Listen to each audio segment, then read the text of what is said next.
Hello and welcome dear students. Welcome to Ox education. आज की इस वीडियो में हम डिस्कस करने वाले हैं लास्ट ईयर्स में आया हुआ क्वेश्चन है। ठीक है, प्रीवियस ईयर्स में से आया हुआ एक क्वेश्चन है electrostatic potential and capacitance topic से। और 1 मार्क में ये क्वेश्चन आया था आपका इन सीबीएसई बोर्ड एग्जामिनेशंस। अब इसमें आपसे क्या पूछा गया है? इसमें आपसे कहा गया है कि what is the geometrical shape of equipotential surface due to a single isolated charge. अब देखो यहां पर दो तीन चीजें हैं कि आपको बोला है सिंगल आइसोलेटेड चार्ज। तो आइसोलेटेड चार्ज का मीनिंग ये भी हो सकता है कि आप पॉजिटिव प्लस क्यू ले लो या फिर माइनस क्यू ले लो। It totally depends upon you. ठीक है, किसी भी एक को कंसिडर करके आपको यहाँ पर आंसर जो है वो अपना देना है। ठीक है, अब बात ये होगी कि दोनों ही चार्जेस जब आप कंसिडर करेंगे तो इक्विपोटेंशियल सरफेसेस की जो डायग्राम होगा वो सेम ही आने वाला है। तो आप किसी को भी कंसिडर करके कर सकते हैं, बस आपको थोड़ा सा एक्सप्लेन करना होगा। जैसे कि अगर मान लो ये आपका चार्ज हो गया। ठीक है, अब इस चार्ज के अराउंड आपको इक्विपोटेंशियल सरफेस बतानी है। अब इक्विपोटेंशियल सरफेस होती क्या है, ये होता क्या है? ये जो इतना बड़ा सा वर्ड लिखा है इसका मीनिंग क्या है? इसका मीनिंग बस सिंपल सा ये है कि आप अगर देखें तो होता क्या है कि अगर मैं कोई पॉइंट ए ले लूं, ऐसे कोई पॉइंट बी ले लिया, सी, डी, और ऐसे मेरे पास बहुत सारे पॉइंट्स हैं, लेकिन ये एक सरफेस पर आ रहे हैं या एक लाइन है जो कि इनको मतलब एक एरिया करके है। कुछ कुछ भी आप मान लो कि एक प्लेट है जिसके ऊपर ये सारे के सारे पॉइंट्स रखे हैं। और इन सभी पॉइंट्स पर जो पोटेंशियल है आपका v की जो वैल्यू है वो सेम है, यानी कि V A equals to V B equals to V C and so on up to जितने भी आपके पॉइंट्स हैं।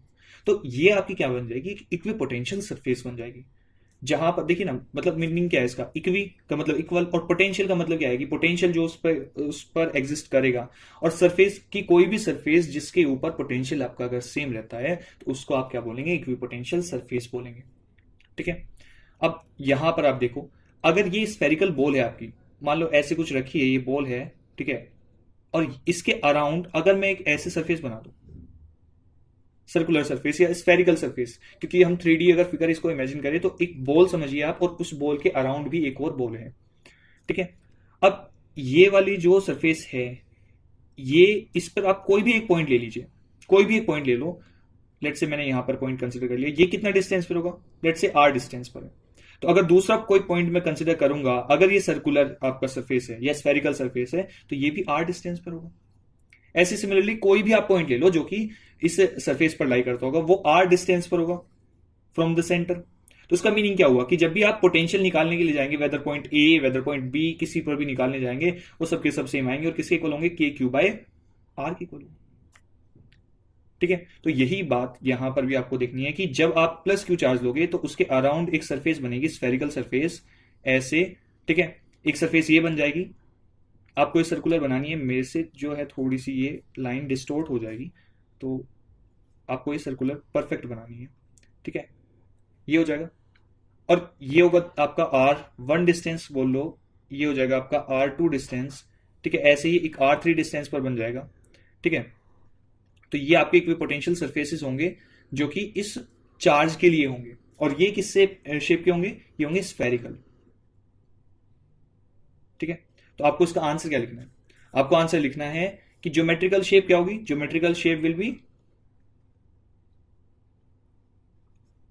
Shape will be spherical sales.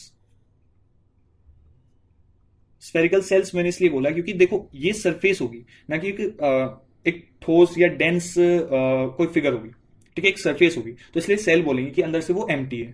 ठीक है, एक इमेजिनरी सरफेस होगी स्फेरिकल शेप की। ठीक है, तो इसलिए हो गया यहाँ पर स्फेरिकल सेल्स। ठीक है, और यहां पर एक एडिशनल लाइन भी आप लिख सकते हैं कि जो इक्विपोटेंशियल सरफेसेस हैं उनके बीच का जो डिस्टेंस है, इक्विपोटेंशियल सरफेसेस के बीच का जो डिस्टेंस है, मैं इक्विपोटेंशियल सरफेसेस लिख रहा हूं। इक्विपोटेंशियल सरफेस ऐसे नहीं, यहां पे लिखता हूं मैं, distance between two equi potential surfaces will increase will increase whenever electric field becomes week. अब इसका मीनिंग क्या हुआ?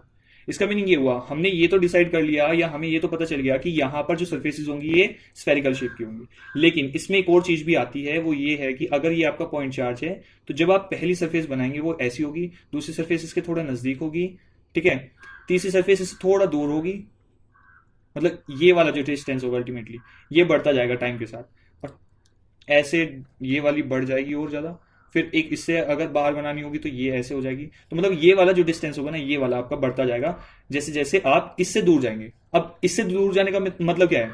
मैंने यहां पर लिखा कि इलेक्ट्रिक फील्ड की इंटेंसिटी जैसे जैसे घटेगी, ठीक है। अब ये आपका प्लस चार्ज है, अब इसके इससे अगर इस डिस्टेंस पर आप देखोगे तो ये है आर डिस्टेंस, तो आपका इलेक्ट्रिक फील्ड क्या होगा? अगर मैं मैग्नीट्यूड की बात करता हूं, सिर्फ मैं यहां पर मैग्नीट्यूड फॉर्म की बात कर रहा हूं, तो ये क्या हो जाएगा? के क्यू बाय आर स्क्वायर, ठीक है। अब ये आर के इनडायरेक्टली प्रोपोर्शनल है, ये है ना सिचुएशन। तो जैसे जैसे आर आपका बढ़ेगा उतना ज्यादा ये इलेक्ट्रिक फील्ड घटेगा। अब इलेक्ट्रिक फील्ड जितना घटेगा तो ये पोटेंशियल सर्फेसिस आपकी उतनी ज्यादा दूर होती जाएंगी, ठीक है, इनके बीच का जो डिस्टेंस है वो उतना ज्यादा बढ़ता जाएगा। ये यहां पर सिंपली बोला गया है, ठीक है। तो बात समझ में आई? दो चीजें होंगी, मैंने क्या बताया कि आपका जो चार्ज है उसके अराउंड स्फेरिकल सेल्स बनेंगी, इक्विपोटेंशियल सरफेस का जो शेप होगा वो होगा स्फेरिकल सेल्स, ठीक है। और जो इलेक्ट्रिक फील्ड है जैसे जैसे उसकी इंटेंसिटी घटेगी, और उसकी इंटेंसिटी कब घटेगी? जब आप चार्ज से दूर जाएंगे। तो यहां पर जैसे जैसे आप इससे दूर जाएंगे तो आपकी जो इक्विपोटेंशियल सरफेसेस हैं उनके बीच का जो डिस्टेंस है वो भी बढ़ता जाएगा। तो आपको इसको कैसे शो करना है? इसको आप सिंपली ऐसे भी दिखा सकते हो कि एक ऐसे बनाया आपने, ठीक है, दूसरा इसके थोड़ा नजदीक बनाया, और तीसरा ऐसे बना दिया। तो यहां पर क्या होगा कि ये वाला जो डिस्टेंस होगा ये आप बोल दोगे, ऐसे भी शो कर सकते हो कि ये वाला डिस्टेंस लेट से D1 है, ठीक है, ये वाला डिस्टेंस है D2, और ये वाला डिस्टेंस है D3, और यहां पर आप बोल सकते हो कि D1 से बड़ा है D2, D2 से बड़ा है D3, ठीक है। ये सिंपल इसका आंसर होगा। अगर आपको ये वीडियो अच्छी लगी और कंसेप्ट आपको समझ आए तो प्लीज कमेंट में मुझे जरूर बताइएगा, और अगर कोई सजेशन है तो वो भी मुझे बता दीजिएगा, और आपका अगर मन करे तो लाइक कर देना, और सब्सक्राइब अगर मन किया तो कर देना, ठीक है, और अपने दोस्तों से भी कराना अगर आपको वीडियो ज्यादा अच्छी लगे तो। Thank you.